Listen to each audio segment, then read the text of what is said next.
Boom, I'm in the room. Catches me out every time. Why does it do that? Anyway, good evening, everybody. Welcome to the Tim Heale podcast and everyday conversations regarding mental health. Because there's nothing on the telly, that's probably why you're here. Now, unfortunately, I had a message just a short while ago that my guest has been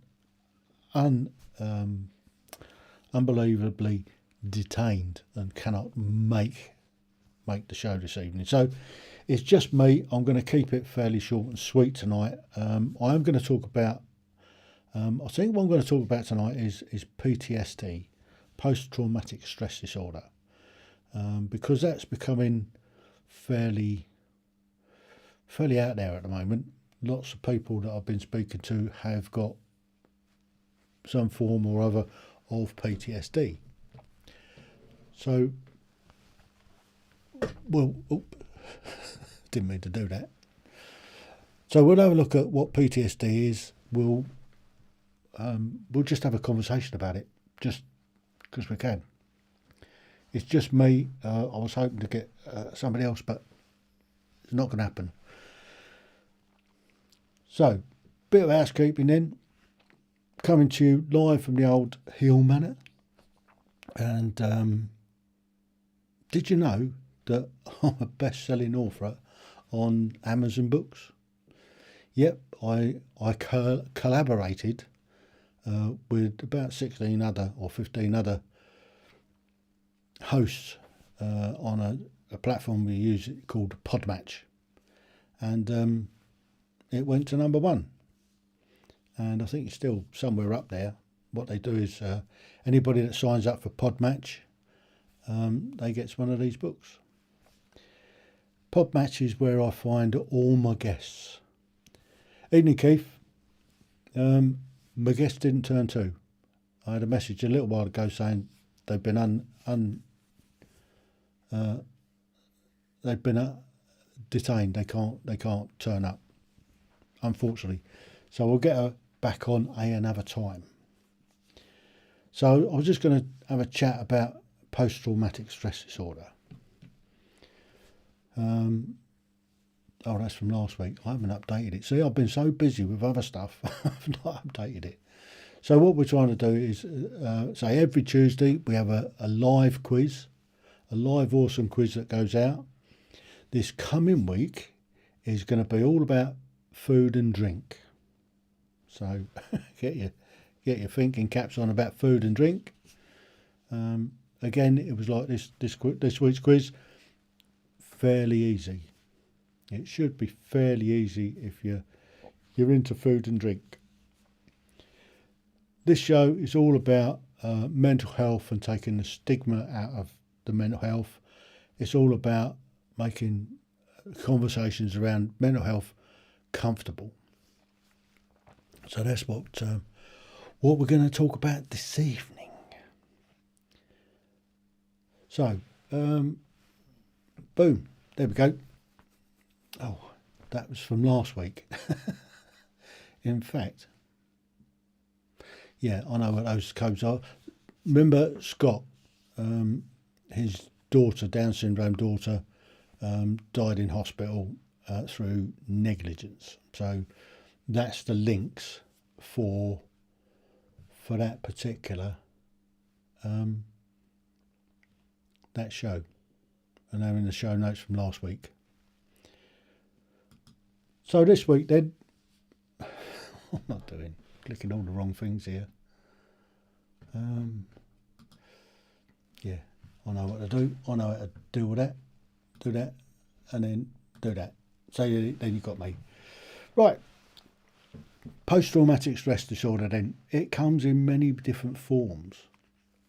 You get a simple, you experience a simple trauma. Is any trauma simple? But a lot of people's stem from their childhood. Lots of people have a trauma in their childhood that they carry for pretty much the rest of their lives. And that has an effect on their whole life. And I've talked to many people on this show and on my Ordinary People's Extraordinary Stories, the podcast. They go out, the podcasts go out on this platform, on YouTube. They're available on there. They're also available on all the popular podcast apps, so you can listen to them in a car or wherever. But lots of people that I've spoken to have had traumas as children, and they've carried them all their lives. So it can be something in the childhood. They could get abused or something like that. They can experience parents. Parents are probably the main cause of childhood trauma, where they're constantly at each other. You've seen it walking down the street, mother's having a go at the poor kid for doing something and he's bawling his eyes out. That could be a trauma for that child, and they carry that for the rest of their lives. And a lot of that goes on. And it's not until people are in their later years that they come to terms with it and deal with it. We get awful lot of soldiers suffer PTSD. Back in the Falklands, now there's essentially two different types of service personnel that suffer trauma down there. There was the fighting obviously was something else, but and getting blown up on ships and all the rest of it. But the people that tended to do better with coping with it were the guys that came back on the ships. And the reason that they dealt with it better is because it took longer to get back, obviously. It took them 3 or 4 weeks to come back on the ships. They were there with all their mates. They were talking about all the rest of it, what had gone on, getting out in the open, speaking about it. There was a whole bunch of others that were flown back. Now, the guys that were flown back tended to have far more issues because they didn't kind of decompress. So they got back. There wasn't any sort of trim back then, which is trauma incident management. There wasn't any coping strategies that we now take on board today. Nowadays, if you go into a conflict zone, you're managed almost most of the time. Most guys nowadays that go into combat, they come across a traumatic incident. It's dealt with while they're there. The problem comes when you're in a patrol base, something like that, that's constantly coming under attack, constantly having contact with the enemy, constantly having trauma day after day. You're out on patrol, you get blown up one day, you go out on another patrol, you get brassed up, you get shot at. People are getting injured. It's difficult to deal with that when it's like that, when it's day to day. But what they do is when they come towards the end, they send in the trim teams, they look at the incidents that's gone on, they then identify who's more at risk of suffering, and they talk about it, and they either give them one-to-one, they give them a group, they give them an overall brief. There's a whole process that goes through, and it starts at the 72 hour after an incident, and then it goes to the 4 week, and then it goes to the 3 month period.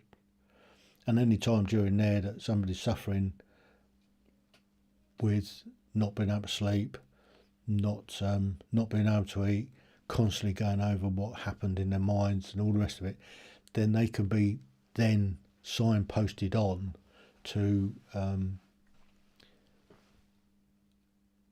people that can help them with it. That yeah, so they get dealt with, and we're getting a lot better at it. Back in the days of Northern Ireland, where I mean, I did a 4-month tour in 1977, and we had a major incident in our area every single day. There was something kicked off. We had riots, we had shootings, we had rocket attacks, we had just normal everyday problems. I mean, I was on a search team, and some of the houses that we searched were minging. We came out of one search, we had to have all our kit taken off us and burnt. We were deloused. It was a horrible experience. I personally fired a weapon. We were shot at. I fired back. Unfortunately, I missed the Urk that shot at us, but I must have got pretty close to him because he dropped the weapon and scarpered. Also took out a stained glass window of a church, but that was the second round. But when I got back in off of that patrol, my weapon was taken off of me, and I was separated from the rest of the patrol. I was taken down to Springfield Road Police Station, and I spent 9 hours with the SIB being interrogated to taking up every second of that patrol, and why I opened up. The fact that my oppo was shot was neither here nor there, but I discharged my firearm, and when that happens, particularly back in those days in 77, you're interrogated for it. That had a detrimental effect. It then puts doubt in your mind when you get into a similar situation. Do I open fire or not? Do I wait until somebody gets killed before I can shoot back? The fact that my mate had got shot, I saw him go down and I fired back, and that's what happens. So that for me, I mean, I've lived that a few times in the past. I can recall exactly what happened. I can give the exact words that he sent over the radio. He was our section commander, and it was quite funny. I could still hear him say it to this day. Hello 1, this is 13 Bravo, contact Spring Hill Avenue, send Starlight, I've been shot in the arse, out. And that's when it all unfolded, the whole thing. Yeah, it was a crazy day. But a few weeks later, I got blown up. We were called out. We were on the QRF. We were called out. I went up to a place called Kelly's Corner in the Ballymurphy. As we got out, we're getting stoned. So we extracted round the back of this house, and as we were going over the garden fence, boom! Myself and another guy got blown up. He took most of the blast. He got carted off to hospital. I got severe concussion because I landed on my head, and I was left out on the streets for another 5 or 6 hours. It's crazy. But we didn't have anything to combat it back then, and it does have an effect. I went home on R&R halfway through that tour for a week, and I was with my mum. We were walking up the town centre. The car backfired. I'd taken cover, bumped straight over this hedge, and I'm doing me checks. And my mum's just walking off, carrying on talking to me. I thought, you silly sod. I got back over and I go and join my mum, and she hadn't even realised I'd gone. But that's the sort of effect that it has on you when you're in that sort of. It takes time to readjust. More recently, when I deployed out to places like Kosovo and Macedonia, I've been away for some time. I get back, get in the house, and within 10 minutes it'd be like I haven't been away. But that's what my last wife was all about. I mean, it was just normal because she was just used to me being away, and I was used to being away and coming back and just slotting into the what's name. A mate of mine was doing some work for us, and he stopped over for a couple of weeks while he was putting in the new bathroom and that. And he said it's amazing how clockwork things were in the morning.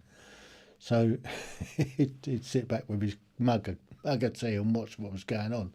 Not a word was spoken by this time. So one of them were going to the bathroom, the other one were going. They just pass each other on the stairs. And they all walked out the door at the same time and got in a car and drove off to work without a word being spoken. It was amazing to watch. So that's the sort of thing that goes on in life.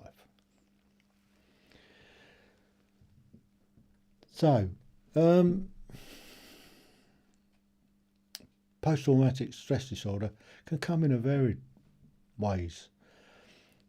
You can have an accident or witness an accident, and that can play on your mind. And there's an awful lot of help out there if you need it, particularly for veterans, for military types. There are hundreds of charities. There's somewhere around about 2,000 charities that are dedicated to the armed forces and armed forces veterans. So we're lucky as a group. But equally, there are a lot of charities out there that help the civilian population and help those that have suffered trauma. So from that point of view, there is help out there. People can get the help if they need it. And it's the first step is recognising that you've got a problem in yourself. If you're finding yourself you're not sleeping very well, if you find yourself constantly thinking about an incident and it's playing on your mind all the time, or you don't feel right in yourself, you sort of, you don't feel comfortable with what you've seen, that's the time to sort of, this could be post-traumatic stress disorder. Do I need to do something about it? Answer is yes. First port of call, I guess, is your doctor. If you can get a doctor's appointment. If you can't, identify a charity that has that expertise. Where I live, we're really, really lucky. We've got a group called Veterans Outreach Support, and they've got dedicated experts on the team that can talk to you, that can help. We have lots of groups. I mean, they lay on lots of different groups. I've been to one this afternoon, and we're going to have tea and stickies. There's the Armed Forces breakfast clubs. They've got people that are there. I mean, they might take the mickey out of you a bit, but they're there for you. So there's lots and lots of help out there. I guess for the civilian population, you've only got to look online. Just pop in help for PTSD and the help will come up. Loads of different what's names. Will come to me in a minute. Charities out there to help. I mean, we all know that the state of health, the health service in this country is struggling. It's on its knees, and it's not for the want of money. It's just under strain because there's too many people trying to access the meagre resources that they've got. They've got more there's 48% of the pay budget goes on non-clinical, non-patient facing personnel. That's a staggering amount of people. To do what? So the clinical side of it is they're under strain. They're not under-resourced. They're undermanned. They've got too many people wanting to use the system. Far too many people not entitled to use the system. That's part of the issue. So from that perspective, it's important that you recognise in yourself that you've got a problem, and it's your problem. It's not anybody else's. But once you've identified you've got an issue, then you can do something about it. You can find the help, whether you can get an appointment with your GP, who can refer you on to the correct services. You can go on the NHS site and you can self-refer. So there's a referral. You can go on, if you've got the app, where you can self-refer, or you can look for one of the many charities that have experts out there that can help. So that's my advice. Recognise that you've got a problem. If you are finding it difficult to sleep, if you are thinking about something you've seen that's bothered you, then it's likely that you've got some form of post-traumatic stress disorder. And for some people, I mean, you get real complex PTSD, and those people really do struggle a lot. And it's because it's been left in the first place. It's because they haven't been diagnosed, or they try to just shrug it off and it comes back and bites them. So for people that are finding it difficult, there's always somebody out there to reach to. There's always somebody that will give you an ear or two. So don't suffer alone. Don't suffer in silence. Don't think that you can cure yourself. Seek help. It's no longer the stigma that it used to be. It's no longer a taboo subject. It's okay to not be okay. And it's okay to talk about it. So that's what I suggest. There's a myriad of stuff out there. There's a whole host of help. And at the end of the day, it's your problem. It's not anybody else's.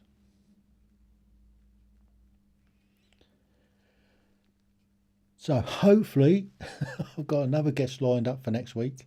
Hopefully, they'll turn to. They'll come and join us, and we can have another conversation, an everyday conversation regarding mental health. And you know the sort of topics that we cover in that. We covered, like we've done tonight, post-traumatic stress disorder. We cover bereavement. We cover death. We cover suicide. We cover addictions. What else do we cover? We cover all sorts of stuff. All to do with mental health. And all we're trying to do is make it a comfortable topic to talk about, to make it easy to talk about, to recognise in people that they have got problems, and everybody has some wobble sooner or later in their life. Everybody has the odd issue now and then, and there's always somebody out there that will listen. So I'm going to pull the pin on this one today. Hopefully you'll be able to take something from it. Hopefully I've helped, and until next week, when we're back again, I hope you have a safe week, and yeah, just to know a couple of things. If it's your first time here, please subscribe to the channel. It's free. It doesn't cost anything. You can always give us the thumbs up, and you can always click the bell icon. If you click the bell icon, it should notify you when I go live. Don't forget my book if you want to become a host like me and have a chat with people.